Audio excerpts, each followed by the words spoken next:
অনেক দিন আগের কথা। আরবের ধুধু মরুভূমি, মাথার উপর গনগনে সূর্য। কি গরম!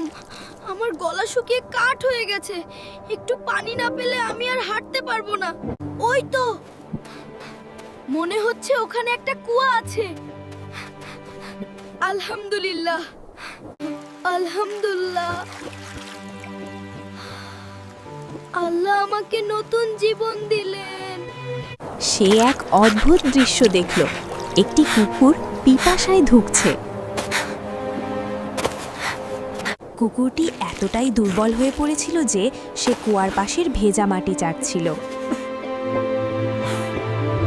হায় আল্লাহ, এই কুকুরটি তো পানির পিপাসায় মারা যাচ্ছে। আমার যেমন কষ্ট হচ্ছিল ওরও নিশ্চয়ই তেমনই কষ্ট হচ্ছে। আমার কাছে তো কোনো বালতি নেই, কিন্তু আমি এই চামড়ার মোজা দিয়েই পানি তুলবো ইনশাআল্লাহ। সে মোজাটি পানিতে ভরল। খাও, প্রাণ ভরে পানি খাও। আল্লাহ তোমাকে বাঁচিয়ে রাখুন। পানি খেয়ে কুকুরটি কৃতজ্ঞতার চোখে বিলালের দিকে তাকিয়ে রইল, যেন সে তাকে ধন্যবাদ জানাচ্ছে। আল্লাহর সৃষ্টি সব জীবেরই প্রাণ আছে। তোমাকে সাহায্য করতে পেরে আমার কলিজাটা ঠান্ডা হয়ে গেল। রাসূল বলেছেন, যে ব্যক্তি কোনো প্রাণীর প্রতি দয়া দেখায়, আল্লাহ তার প্রতি দয়া করেন।